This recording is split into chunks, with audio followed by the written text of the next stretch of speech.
et qui venaient étrangement buter à Bourg à cet endroit-là. Comme il y en avait une qui venait buter du côté de Cubzac. Si cette voie romaine arrivait là, c'est pas uniquement pour venir visiter Bourg. Hein. Pourquoi pas. Mais à mon avis, c'est qu'il y avait effectivement une installation portuaire importante qui permettait après d'échanger vers le nord ou vers le sud. Et à chaque fois que vous avez une flèche bleue, ça correspond à des axes de circulation de bateaux importants. Et effectivement,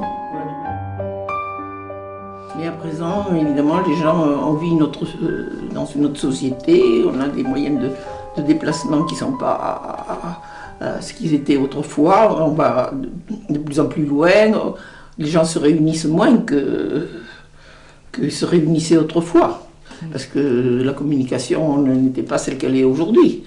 On se retrouvait beaucoup dans tous les petits villages, il y avait une fête comme ça, une assemblée, dans tous les villages. Il en résiste encore quelques-unes, mais bon, pas la majorité, quoi. Bonjour. Quel souvenir marquant vous associez à ce lieu? Quel souvenir marquant vous associez à ce lieu? Marquant, la foire Troxel, c'est le sel, c'est la tradition de cette foire qui est, je trouve, très vivante et c'est très agréable. Le souvenir marquant, c'est tous ces gens, tous ces forains, tous ces gens qui viennent pour se retrouver. Qu'est-ce qui vous inspire quand vous marchez comme ça aujourd'hui? Qu'est-ce qui m'inspire? Voilà, c'est d'être près du fleuve, de se souvenir de ce port ancien qui a été l'origine de la ville et toute la région qui s'est développée dans le temps. Bonne journée.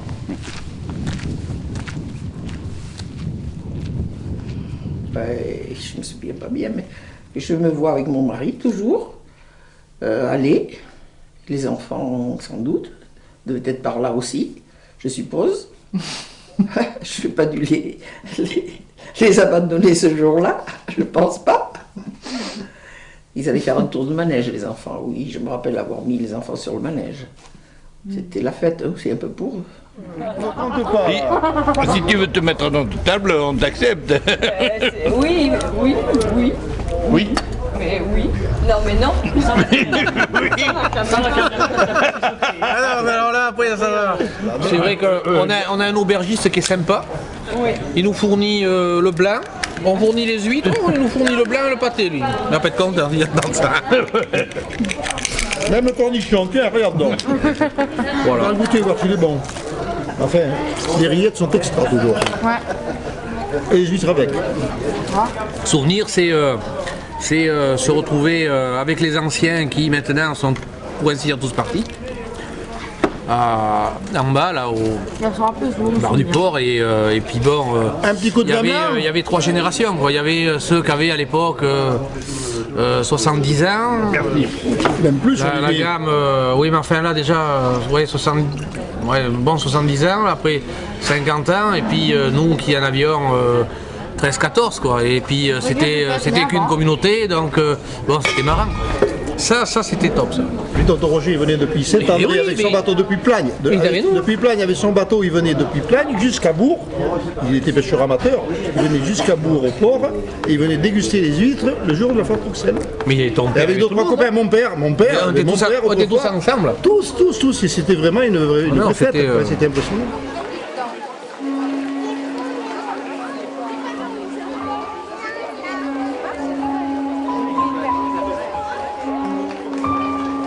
Jadis, il y a 6 siècles, à Bourg, une ville fortifiée qui avait comme couleur la couleur bleue, d'où les petits enfants auxquels, les petits ou les grands, auxquels on a distribué des foulards qui sont la couleur symbolique.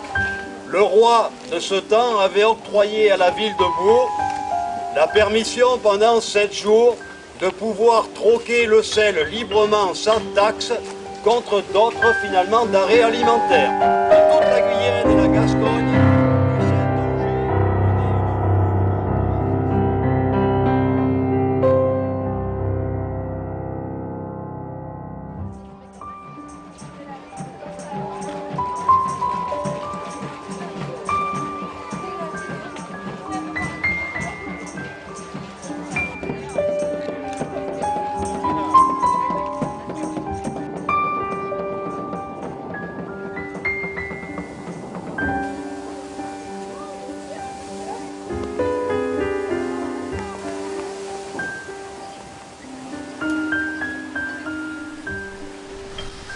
Et si avec audace vous deviez léguer une parole à un être cher, comme conseil de vie.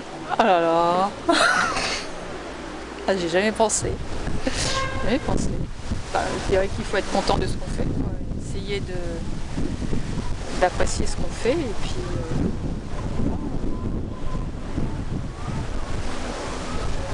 oui. Quel est votre prénom? Nathalie. Est-ce que vous pouvez me dire tous vos prénoms et votre nom? Alors tous mes prénoms, ce sont ceux de mes grands-mères. Donc c'est Nathalie, Antoinette, Andrea. Ben ouais.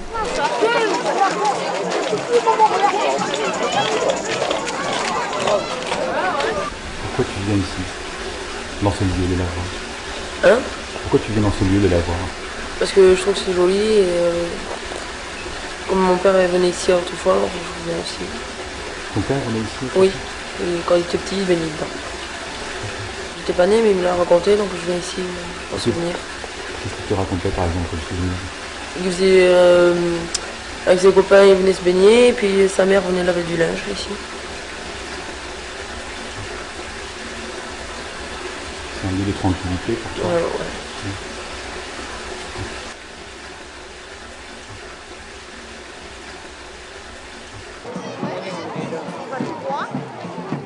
Derrière le grand manège. Parce qu'en somme, mes grands-parents maternels qui habitaient ici, c'est eux qui faisaient les réunions de famille, qui ont toujours fait les réunions de famille pour toute la famille. Parce que, vous voyez, du côté paternel, qui était de Blaye, la famille, on se regroupait ici à Bourg. toujours la réunion des deux familles à Bourg. Toujours mes grands-parents maternels ont toujours invité toute la famille. Et ça, ce sont de très bons souvenirs. Ah ça, j'en ai gardé l'image. C'est ce qu'il y a de plus beau dans ma vie, ça. La famille, c'était quelque chose, c'est ça. J'étais la plus jeune, moi. La plus jeune des enfants. C'était agréable. Oui. Tiens, voilà une ancienne élève là. Je rencontre un ancien élève qui me dit que elle c'était une ancienne élève. Et bonjour. Oh là. Bien. Ça va? Eh ben écoute, je rencontre ce grand jeune homme là, qui me reconnaît, ça veut dire que je ne change pas. Mais non, pas du tout. Et qui me dit, j'étais en classe avec, tiens, ben elle est là, les deux sœurs. Ah ouais, je vous ai vu, j'étais Personne n'a changé en fait. Non. Ben, mon rêve pour la commune, ça serait qu'elle ressuscite, qu'elle revive, qu'elle retrouve de l'activité, que les maisons soient habitées, qu'il y ait des enfants, comme je l'ai connue quand j'étais petit, quoi. Parce que je la vois depuis des décennies, hélas, dépérir. Bon, alors là, c'est pas marrant, mais c'est la vérité. Et c'était un village extrêmement actif. Il y avait dans la grande rue en haut, il y avait à chaque porte un commerce. Et maintenant il n'en reste presque plus. Et bon, il y a eu notre société a vécu des tas de mutations, et des mutations dans tous les domaines, et ça fait que, mais c'est pas seulement ici, mais ici c'est particulièrement accusé. Ça fait qu'il y a une dévitalisation, une espèce de perte de substance et de vie, quoi. Et donc mon rêve, ça serait que la commune ressuscite. Excusez-moi. Oui. Quel est le meilleur souvenir que vous associez à ce lieu? Ici, là, ce lieu même, ou Bourg en sens? Ah, ce lieu ici, ouais, ou à Bourg. Ce lieu, c'est un peu récent, je ne pourrais pas vous dire. Bah, à Bourg alors. Un endroit à Bourg. Un endroit, moi, je dirais le Lavoir. Vous l'associez à quoi? À l'ancien, tout ce qui a été fait, tout ce qui a été... Parce que ce village, il vit, donc depuis le début... non, moi, je l'associe ça à tout le passé, toutes les richesses qu'il y a ici, parce que c'est... Ouais, non, c'est vraiment un... Ici, bon, quand on arrive, bon, ça paraît pas extraordinaire, mais Enfin, quand on commence à s'accrocher à l'histoire et à chercher un peu toute la signification des choses qui sont ici, ça devient intéressant. Merci beaucoup. Très gentil.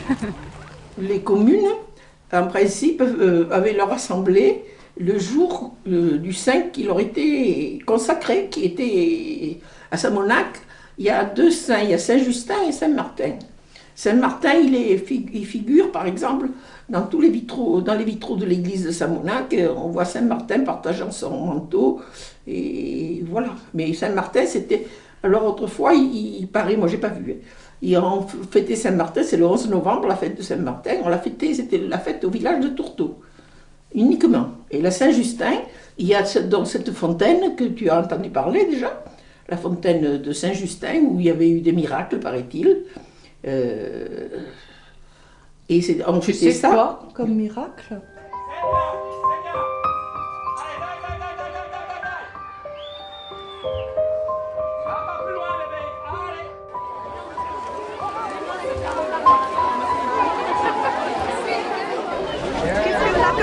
Quand tu seras policier. À Bourg? Non. Bordeaux. Un rêve, c'est pouvoir faire un métier qui me plaît, tout en pouvoir rester dans le secteur, sans trop quitter la région, sans quitter la famille et les amis. Tout. Mario, Liadicenio, William, one. C'est tout. C'est tout. Gendarme ou policier, entre les deux. Parce que j'ai un peu toujours voulu faire ça. T'as envie de défendre? Ouais, la veuve et l'orphelin. Et si tu devais dire une parole d'encouragement à un petit-fils ou à une petite-fille, quelque chose que tu lui lègues?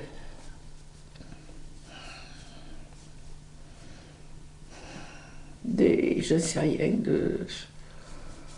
Qu'est-ce que je peux lui dire? De suivre sa conscience, son cœur, ce que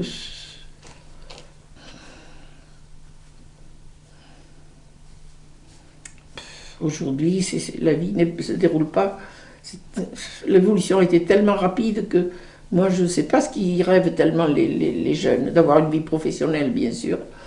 Tout le monde veut une vie professionnelle, c'est important, mais une vie affective est tout aussi importante. L'un ne va pas sans l'autre. Le bonheur, il faut. Et souvent, on n'a pas les deux à la fois. C'est un peu une loterie, hein, la vie, aussi, avec. On n'a pas toujours les deux. Alors, qu'est-ce que tu lui dis? Eh bien, écoute, je crois que la vie affective permet de supporter bien des choses. Que la vie professionnelle toute seule ne remplit pas la personne, ne remplit pas le cœur.